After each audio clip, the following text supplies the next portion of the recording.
Kuleka nnyo mukuumulako katweyongereyo n'amawulire gaffe agabutikidde.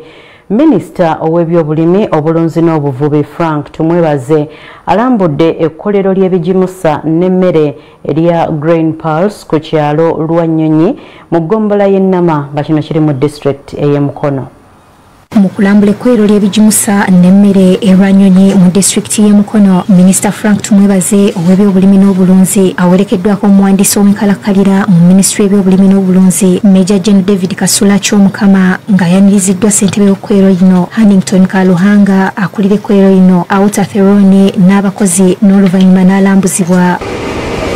Ekkolero lino likola emmere y'empeke gye bagula ku balimi abawansi omuli kasooli, ebijanjaalo, eŋŋano n'ebirala. Minisita bamulaze emitendera kasooli gy'ayitamu okufuuka kawunga. Olabye mashinare zaabwe babisengejja ne bagoba ebifu, but ffe ng'abaagulikazi tetwagala oleete ebifu. Minisita asiimye abagikulira olw'okuwa abavubuka emirimu. Aggumiza nti nga bayita mu kitongole kya Naro bakufuba okulaba nga bakozesa tekinologiya owa waggulu okufulumya emmere eri ku mutindo, n'asaba bannayuganda okuwagira ebikolebwa wano. Tabanje bw'olabye nti bannayuganda bano bannayuganda kati bwe bagula ebintu bya bannayuganda oba baweereza emirimu. Of course kitwina kunyonyola bannayuganda. Waliwo abantu abalina endowooza ebiva ebweru bye birungi, eyo ndowooza si ntuufu. Ate Auta Therone akulira ekkolero lino awabudde bannayuganda okwesa ebijimusa ebikolebwa mu ggwanga lyaffe okuliikiriza ettaka. So we've got fertilizer for coffee, we've got it for maize, we've got it for Irish potato, banana, whatever you need. We've got 20 different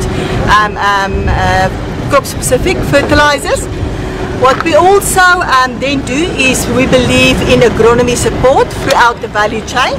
We've got village agents as well as our agronomy team that is helping the farmer throughout the journey. Yes, ssentebe w'ekkolero lino Kaluhanga ayogedde engeri gye bawagiramu omulimi owa wansi nga bamusomesa okwesa ebijimusa obulungi, okukungula emmere ekuza obulungi, okukaza n'okwanika mu ngeri esaanidde emmere egenda okutuuka ku kkolero ng'eri ku mutindo ogwetaagisa.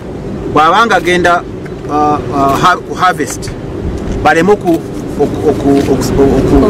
okukongora nekuteeka wano mu ttaka oba mu butundubaali enkuba n'etonnya, ate bamuzeeyi abaana bato bali wano tebali mu farming. Lydia Nakiguli yakusakidde eggwire ino.